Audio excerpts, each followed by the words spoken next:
Go just quickly. Light today. Looking forward to tomorrow.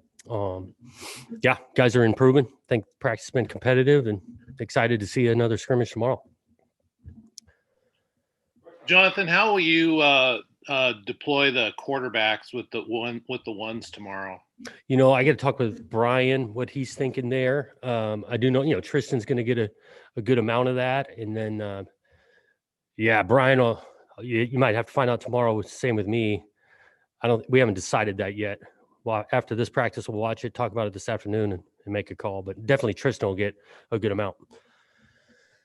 Jonathan, what's the most important thing you're kind of looking for there among those quarterbacks as to who, when you go back and look at the tape from, this Saturday in the future, who will separate themselves? What's the most important thing you want to see?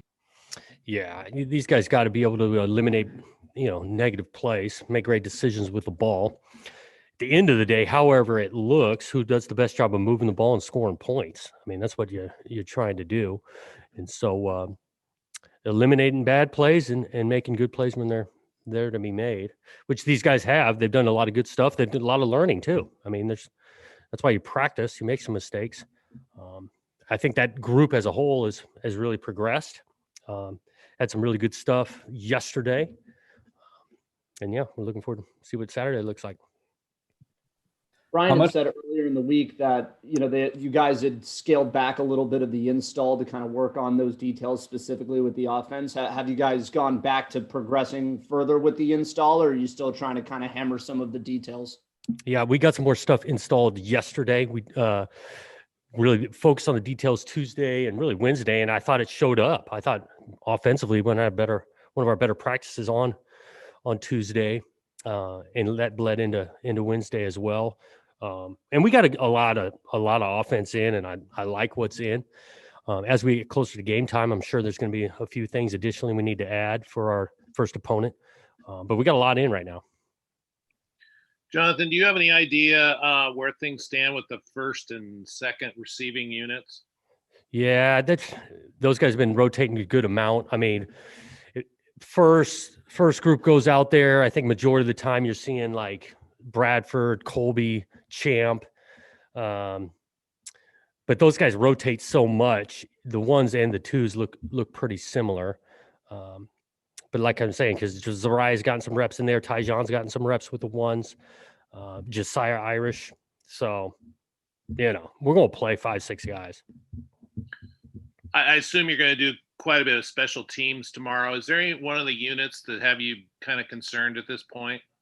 I wouldn't say concerned. We're definitely anxious to see what it looks like. We're going to do some live reps tomorrow, really in all 4 phases. Just a couple of live reps and both sides on kickoff and punt. And that's a little bit just finding out our best 11 on those groups. Schemes are pretty similar in the years past. So there's not overly concern. It's just finding out the best 11 we're going to throw out there. Are there any one or two guys that look to be starters that will participate heavily on special teams? Oh yeah, we're going to have a bunch of starters on teams. Which we want to do defensively. If you start, you're going to play on that stuff. Offensively, tight ends, receiver position, we're getting great contributions. We got a couple of old linemen on our punt squad. So you're going to see a good amount of starters that play special teams. Where does the punting stand? Who is there? Someone that's taken over that role? Yeah, Caleb, he's punted it pretty well now. He's got a big leg. He's talented. Josh has done some good things just being here, and even Luke. Luke's been here a couple of years, and it's a nice changeup. He's left-footed, but we'll see what it looks like tomorrow. But Caleb has been booming the ball.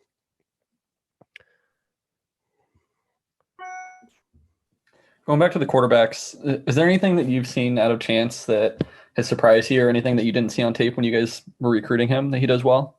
Right. He's pretty what we thought on tape. This guy's like a point guard out there. He's distributing the ball, sees it well, can move his feet, extend the play, in which all of that he showed up on tape. I know he's really well liked on this team, respected for his work ethic, which you don't totally know until you get him here. So maybe that's something that stood out. Jonathan, can you just kind of talk about anyone that you can think of is out for tomorrow's scrimmage? You will not see David Morris. Nothing long term, just kind of working back. That's one guy. There's going to be more than I'm just kind of missing right now, but he stands out, which I'm sure you'll take notice of. Calvin Tyler will not. Yeah, Isaiah Newell, and like I said, I'm missing a couple others, but those three come to mind. It came up yesterday that Jeremy Reichner hadn't been available at practice. Is he injured long term, or is he opted out? He has not been available throughout, and he is not injured. Jonathan, we got a chance to talk to Ham yesterday. Can you just kind of talk about how much you've seen him grow as a leader this camp in particular? I'm sorry, say that again. We got a chance to talk to Ham yesterday. Can you just kind of talk about how question? he's grown as a leader in this camp? Oh, Ham? Yeah. He's been awesome for this program. I mean, he really has. You talk about, obviously, you can take notice of the things on the field, but bringing others along, buying into a newer coaching staff. We didn't recruit him. He's been awesome that way. Graduated, great example of the type of kid, comes in here as a big time player and has gotten his degree. So yeah, he's been phenomenal.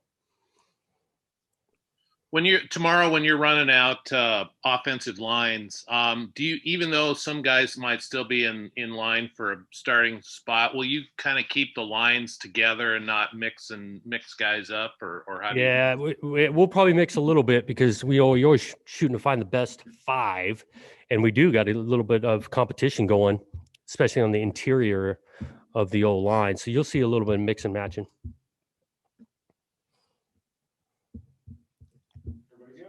Coach, I don't think I've ever heard of a quarterback switching to linebacker. Can you take me back to that conversation when Coletto came to you? What do you remember from that, and what was kind of how did you leave that conversation? Yep.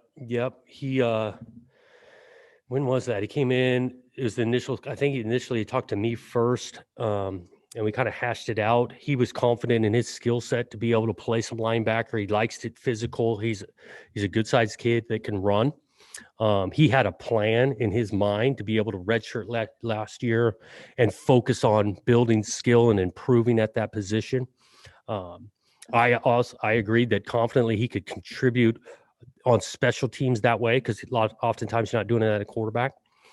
And it's played out exactly, I think, how he envisioned it. He took the year redshirting, changed his body a little bit. I think he's actually one of our heavier linebackers at 240 and one of the fastest. He's had a great camp. You're going to see a bunch of him out there at linebacker.